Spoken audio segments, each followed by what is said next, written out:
Na madrugada silenciosa de uma quinta-feira chuvosa, uma conta anônima publicou um vídeo de apenas 7 minutos que mudaria tudo. O título era simples, quase inocente: Os últimos dias de Yumen Glong. O arquivo parecia amador, mas o que mostrava não deixava dúvidas: as imagens eram reais.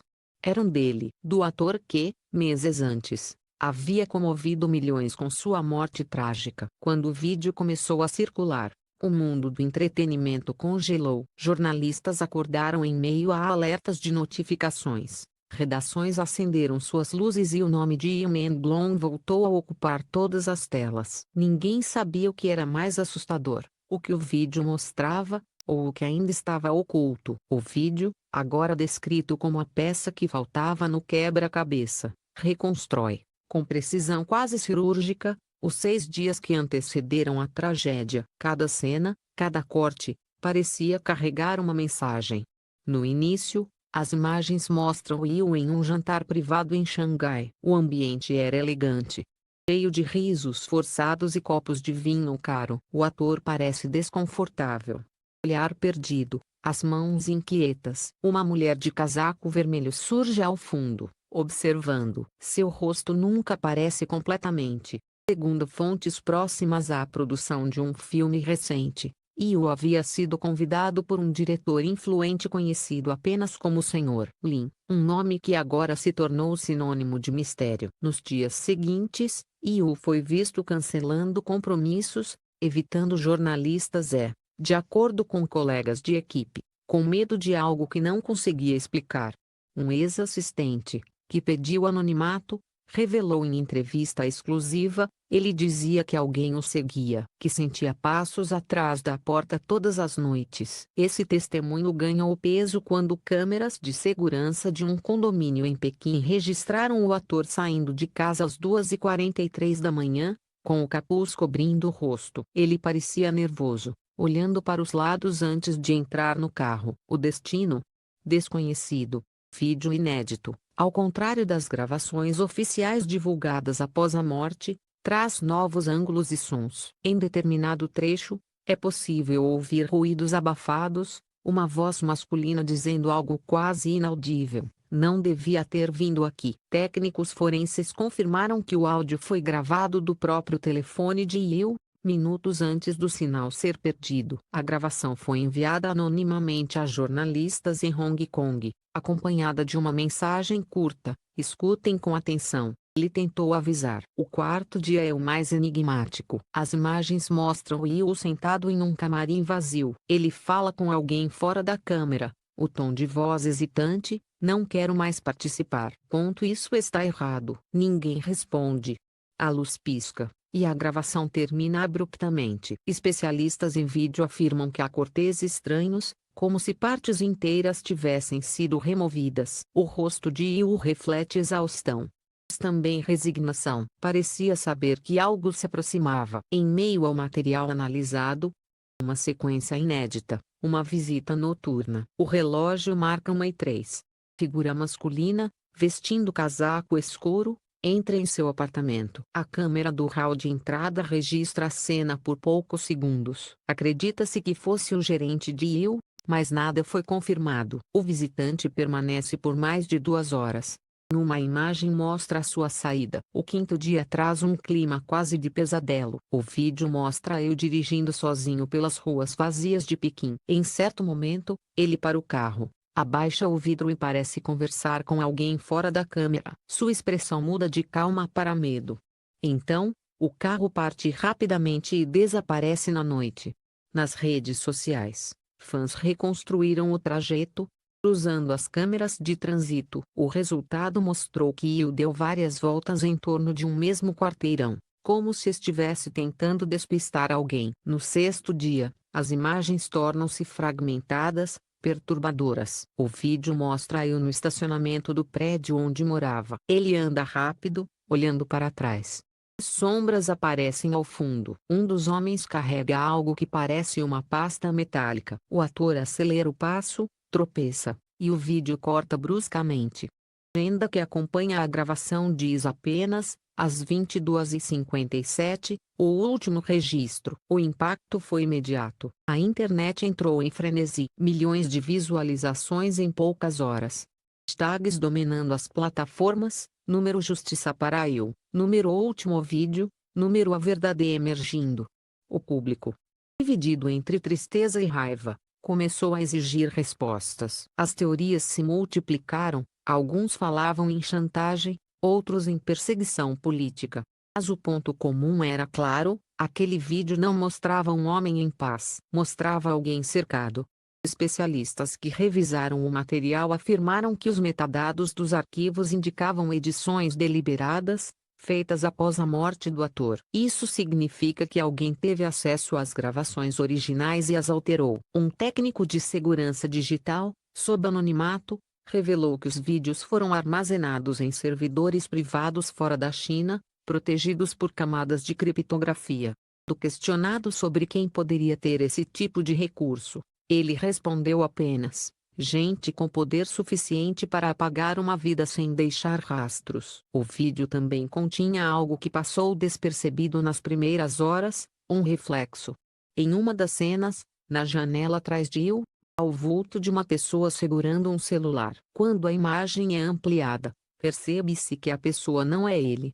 Essa descoberta, feita por internautas, gerou uma nova onda de teorias. Alguns acreditam que havia alguém filmando tudo de propósito, talvez um cúmplice, talvez uma testemunha. O clima de horror não parou aí. Dias depois do vazamento, surgiram rumores de que outras partes do vídeo existiam, trechos mais longos, ainda inéditos. Um jornalista independente chamado Anway afirmou ter visto uma versão de 37 minutos, onde menciona um nome: King. Ele teria dito: King sabe o que aconteceu. Eles não vão parar. Essa declaração, embora sem provas concretas, se espalhou rapidamente e reacendeu o medo de uma rede de corrupção dentro da indústria do entretenimento. Enquanto isso, familiares de Yu Menglong quebraram o silêncio. A mãe do ator, em uma carta pública, escreveu: não quero vingança, quero verdade. Saber por que ele teve tanto medo. A carta viralizou, transformando o caso de uma tragédia isolada em um movimento de justiça. Vigílias começaram a ser organizadas nas ruas de Xangai, Seul e Tóquio. Velas, cartazes e flores brancas. Em cada mensagem, o mesmo sentimento, o de que Yu não morreu sozinho. À medida que os dias passavam, o vídeo se tornava mais do que uma prova. Tornou-se um símbolo, um espelho sombrio daquilo que o público sempre suspeitou, mas nunca teve coragem de dizer em voz alta. Um lembrete de que, por trás do glamour e dos holofotes, existem silêncios que gritam. E enquanto os investigadores tentam rastrear a origem do arquivo, uma pergunta ecoa entre os fãs, jornalistas e todos que assistiram às imagens: o vídeo foi vazado por acaso, ou foi o último pedido de ajuda de Yu Menglong, finalmente ouvido tarde demais? Entre o medo, a dúvida e a esperança, a primeira parte da história se encerra. Mas uma coisa é certa: o vídeo não revelou apenas os últimos 6 dias de Yu Menglong. Ele abriu uma ferida que ninguém mais conseguirá fechar. As horas seguintes ao vazamento do vídeo mergulharam o mundo em uma espécie de transe coletivo. Plataformas inteiras saíram do ar. Os trechos mais perturbadores foram removidos quase imediatamente por violações de política de conteúdo. Mas já era tarde demais. O vídeo havia se espalhado como fogo em um campo seco. Espelhos, cópias criptografadas e fragmentos salvos se multiplicavam em servidores de fãs e jornalistas independentes. Na madrugada seguinte, hashtags em 10 idiomas pediam justiça. Era mais apenas uma notícia, era um movimento. Os canais de televisão chineses mantinham o silêncio absoluto. Nenhuma menção, nenhuma nota. Mas, nas entrelinhas, o medo começava a escorrer pelas frestas da censura. Jornalistas locais recebiam mensagens anônimas, trechos de áudio, capturas de e-mails. Um deles, que trabalhava para uma revista de entretenimento, afirmou ter sido seguido por 2 carros sem placa. As redes sociais estavam cheias de prints de conversas supostamente entre funcionários da agência de Yu. Falavam sobre fechar o caso e controlar a narrativa. De repente, O caso do ator deixou de ser apenas uma tragédia pessoal. Tornou-se um espelho sinistro de algo muito maior. No meio do caos, uma nova voz surgiu. Um ex-funcionário do estúdio, identificado apenas como Kira, contatou uma rede de jornalistas investigativos em Hong Kong. O depoimento dele, transmitido por voz distorcida, lançou luz sobre algo até então desconhecido. Segundo Kira, o vídeo original tinha mais de 40 minutos e havia sido editado antes de vir a público. Eles apagaram as horas entre 1 e 3 da manhã. É ali que tudo acontece, afirmou. Vi com meus próprios olhos. Ele não estava sozinho. Quando questionado sobre quem eles seriam, Kira hesitou. Pessoas que mandam mais do que qualquer diretor.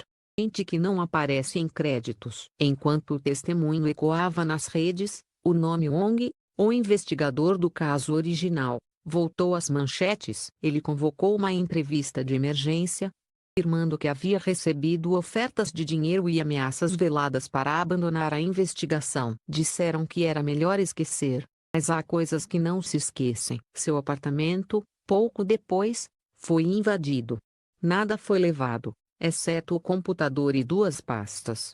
O ato, obviamente, alimentou ainda mais a suspeita de encobrimento. O público, já inflamado, reagiu. Vigílias começaram a se transformar em protestos silenciosos.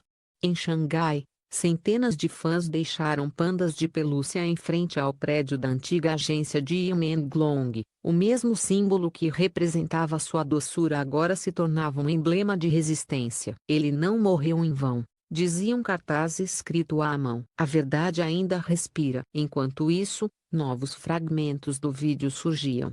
Um deles, compartilhado por uma conta criptografada no exterior, mostrava Will sentado em um sofá, a respiração ofegante. 3 pessoas aparecem desfocadas ao fundo, um homem com jaleco branco, outro com crachá de produção e uma terceira figura que parecia uma mulher. O áudio é falho, mas há uma frase que arrepia: eles vão dizer que foi um acidente. Logo depois, a gravação corta. O vídeo completo de 37 minutos, citado por Kira, nunca chegou a público. Supostamente continha uma cena em que Yu tenta fazer uma ligação, repetindo o nome King várias vezes. E sabe, ele teria dito. O nome começou a se espalhar como uma nova pista. Seria o diretor, um produtor ou alguém da alta administração? Em fóruns, investigadores amadores reconstruíam possíveis conexões. Um registro de viagem indicava que um produtor chamado King havia deixado o país 2 dias antes da morte do ator. Nenhuma confirmação oficial, apenas o silêncio de quem sabe demais. A essa altura, a história já havia ultrapassado fronteiras. Canais de TV no Japão, na Coreia e na Europa dedicavam especiais à tragédia. E o Menglong, um mistério que a China não quer explicar, estampava uma manchete em Londres. O caso se tornava um símbolo global, uma mistura de dor, medo e revolta. Com a pressão internacional crescendo, autoridades não tiveram escolha, anunciaram a reabertura da investigação. Mas o que deveria ser um avanço tornou-se ainda mais sombrio. Peritos independentes contratados por jornalistas analisaram o vídeo e encontraram inconsistências nas sombras projetadas no chão. Segundo eles, havia pelo menos 3 pessoas no local da queda, não uma, como constava no relatório oficial. Imagens mostravam claramente movimentos que indicavam presença de outros corpos. O achado foi confirmado por uma empresa de segurança digital de Singapura, aumentando ainda mais o peso das evidências. Enquanto isso, os fãs continuavam sua própria investigação paralela. Um grupo de programadores criou um site que reunia todos os fragmentos do vídeo, organizando linha do tempo, testemunhos e supostas conexões. Chamaram o projeto de 6 dias de luz. Em menos de 48 horas, o site alcançou milhões de acessos antes de ser bloqueado. Mesmo assim, cópias continuaram surgindo, publicadas em dezenas de países. Entre as mensagens deixadas pelos fãs, uma delas se destacou: se eles apagarem tudo, nós reescreveremos a verdade. A esse o espírito que movia as pessoas. A ideia de que Yu não seria esquecido, que sua voz, mesmo abafada, ainda ecoava através das telas. Mas a história guardava um último golpe. Uma fonte próxima à perícia revelou que havia um segundo celular, nunca listado nos relatórios oficiais, encontrado entre os pertences do ator.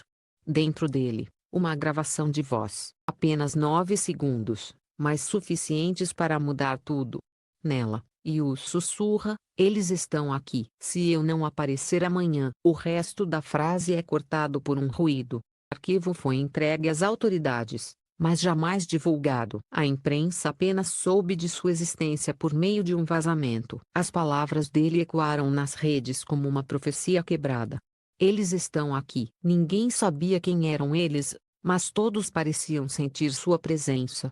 Medo virou indignação. O público não pedia mais apenas explicações, exigia punições, nomes, verdades. O movimento Luz para Eu começou a se espalhar com força global, reunindo artistas, juristas e ativistas. Naquela altura, a história já não era mais sobre um ator morto. Era sobre o poder de silenciar e o preço de quem ousa buscar a verdade. Um colunista resumiu em uma frase: Yu Menglong morreu 2 vezes, uma no corpo, outra no silêncio. Meses depois, em uma coletiva restrita, o investigador Wong apareceu com o semblante cansado. Entregou um dossiê a repórteres estrangeiros e disse: agora vocês têm o que precisam. Façam o que nós não pudemos fazer. Ninguém soube o conteúdo, mas rumores falam de documentos, e recibos de transferências milionárias ligando nomes influentes à agência e ao desaparecimento de provas. O Wong desapareceu uma semana depois.